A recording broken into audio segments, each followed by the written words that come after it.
Hey, what's going on, everybody? Welcome back to the channel. Will Sports Updates here, back again with another video. So, guys, I wanted to jump into something that I feel is very, very important, something that has been overlooked, really in the off season. It's been overlooked so far in the training camp / preseason, but it reared its head in the preseason game against the Rams. And that is the question marks at linebacker. The linebacking position is the biggest question mark on the team right now. And there does not really appear to be an answer, at least at this point right now, right?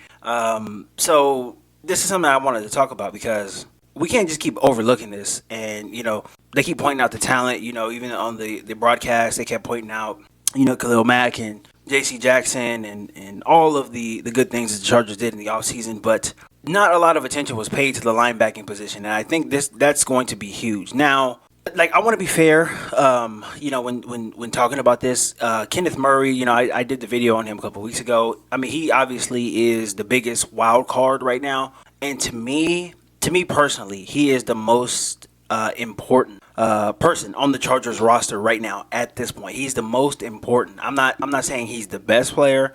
I'm not saying he is the most valuable, but I'm saying he is the most important person from the standpoint that if he comes back healthy, right, relatively healthy, focused and locked in, this question mark, this huge question mark that the Chargers have could just disappear. It could really disappear overnight. But it is a question mark right now based off of the season that he had last year, and based off of him, being a little bit injury prone. He's coming off the offseason surgery. He's taking his time to heal up, right? And that's a good thing. It's not a bad thing, but this is a question mark right now. So, the Chargers linebackers, they played fine on Saturday night. They were fine. Troy Reeder, he stood out, but I did a live stream right after the game. I did a post game live stream, and I'm wondering how much of his good play was predicated on the fact that he was a Ram for 3 or 4 years. He knows the Sean McVay offense pretty well. Particularly the vanilla offense that they were running in the preseason game. They weren't doing anything, as far as scheme and concept-wise. They weren't doing anything that was, really out there. It was very basic stuff, and Troy Reeder, he knows that very well. He was just a Ram 6 months ago, right? So he just came out of that building, so he knows, pretty much it's still the same guys on offense. Obviously, the same concepts with Sean McVay. So he knows pretty much what this offense entails. So a lot of that could be due to that, but he did play well, so I do have to give him his credit. Now, Troy Reeder was a bright spot, but, when you're looking at the linebacker position in whole, there's not too, with injuries included in this, right? This could potentially, I don't want to be an alarmist, right? I don't want to say this can completely derail the season, but this can have a severe impact on how far the Chargers go, as far as playoff success, as far as Super Bowl hopes and aspirations. This is a very important position, and a lot of the times, even now, just in regular, the regular media, regular NFL media, sports media, whatever, the linebacking position really has lost some importance as far as the discussion goes, but it's still a very important position on the field. Like I said in a couple of videos before, middle linebacker is normally the guy with the green dot on his helmet. He's normally the guy, making the calls. And if he sees anything, he's normally the guy checking the defense into whatever defense they need to check into, right? Based off of whatever formation the offenses came out of. So the linebacking position needs to be fortified, right? It needs to, and you don't need all pros. You don't even need Pro Bowlers, but you need to be able to play that position at a very, very average level. I would say, or maybe a little above average if you're hoping to get to the Super Bowl and things like that. But you have to play this current group of linebackers right now.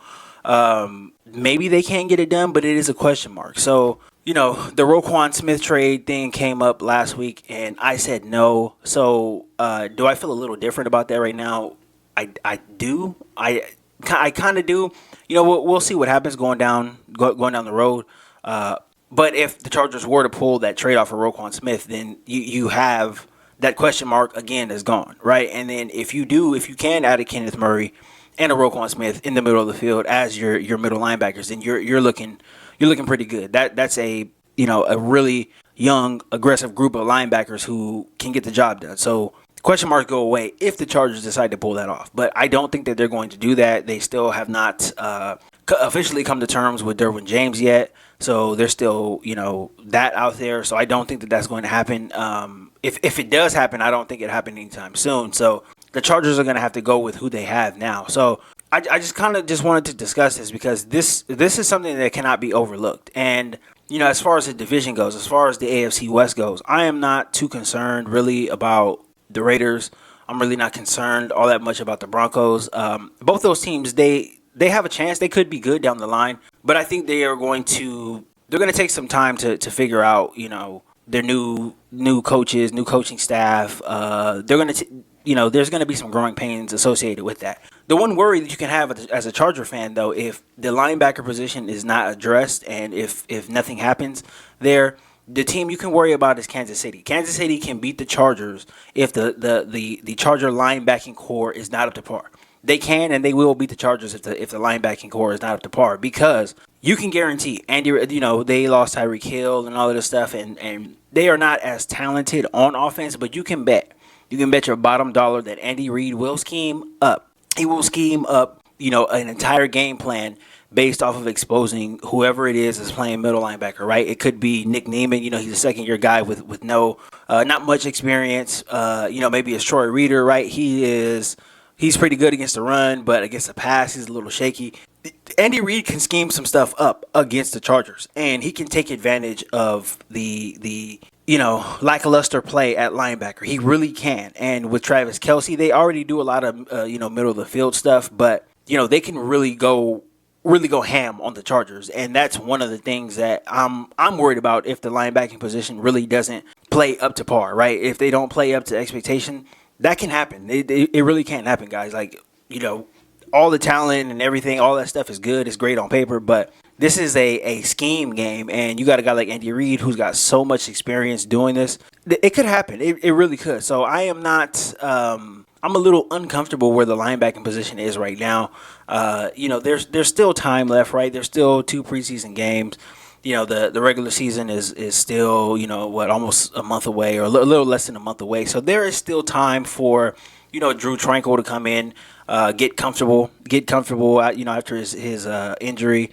There's time for him to come in and make plays, right? And then there's still some time for Kenneth Murray to come back and make plays too after he gets off of the PUP list. So I'm not like down in the dumps and like, oh man, like this is terrible. It's the worst thing in the world. But it is something that if you're a Charger fan, you should look out for because this is clearly a weak spot, right? It's clearly a weak spot, and some of the guys who are playing in the preseason game, they are going to get some, they're gonna, if this linebacking position is not solidified, the guys who you see playing on Saturday will be the guys who are lining up against Russell Wilson and Mahomes and Derek Carr and the Raiders. Those will be the guys out there, right? And they're okay. They're okay, but they're not good enough to where, you need your middle linebackers to be, to have Super Bowl aspirations, to have, just even a long playoff run, having hopes of that. You have to get your linebacking position there. So there are some things, there's some remedies. If the Chargers do not make the Roquan Smith trade, if they don't, if Kenneth Murray is not back, or if he's back and he's not himself, there are some things the Chargers can do, right? Formation wise, or you can send Derwin James down there a lot. You can put him in that money, the money slot, but there's only so much of that you can do. That's, a formation based off of whatever the offense is doing. But there are some things, some patchwork stuff that the Chargers can do for right now. But ultimately, down the road, right, we're talking about, week 8 and on, whatever, you're probably going to have some type of answer at that linebacking position, right? And maybe Troy Reader is the guy. Maybe he comes out and balls all year long. But he was just okay for the Rams. So I'm not counting on him to be like super productive for the Chargers. I'm just not, the expectations are not there for me. I'm more realistic. I do hope he balls out, but I'm realistic in the expectations that I have for Troy Reader. So there is, like I said, Kenneth Murray is the wild card on this team. He's the most important player right now. And, I think his reemergence could either, put the Chargers over the edge, or, if he is not where he needs to be, this could stagnate some of the hopes and dreams that we have as Charger fans. But I thought it was something that, I should just point out. It's very important. I didn't get to it during the live stream on Saturday night, so I'm talking about it now. But it is something to watch out for, and if you're a Charger fan, watch out for that. Hopefully they get it fixed. Like I said, there's a lot of time. It's not time to panic yet, but it is something to watch, and it is something that I hope they get rectified now, because the window is open. This is as large as the opening is going to be for the Chargers. It is going to, the Super Bowl window. It's open. It's really, really wide open now. It'll still be wide open next year, but it'll be closed a little bit, with cap constraints and things like that. Maybe not being able to keep a key free agent here and there, but the window is wide open right now. So the Chargers need to do everything that they can to shore up these positions, to shore up, the type of linebacker play that they get, and hopefully it's good enough to go where we want them to go. But as of right now, it's just something to keep an eye on. So that's something I just kind of wanted to come out here and just point out. That's it for this video, though, guys. Thank you so much for all the support. Shout out to all my new subscribers. If you are not subscribed to the channel, please consider subscribing to the channel. Don't forget to hit the like button on your way out as well, too. I'll be back with more content. We definitely will be covering a little more from the preseason game. I kind of wanted to touch on the young rookies, the DBs.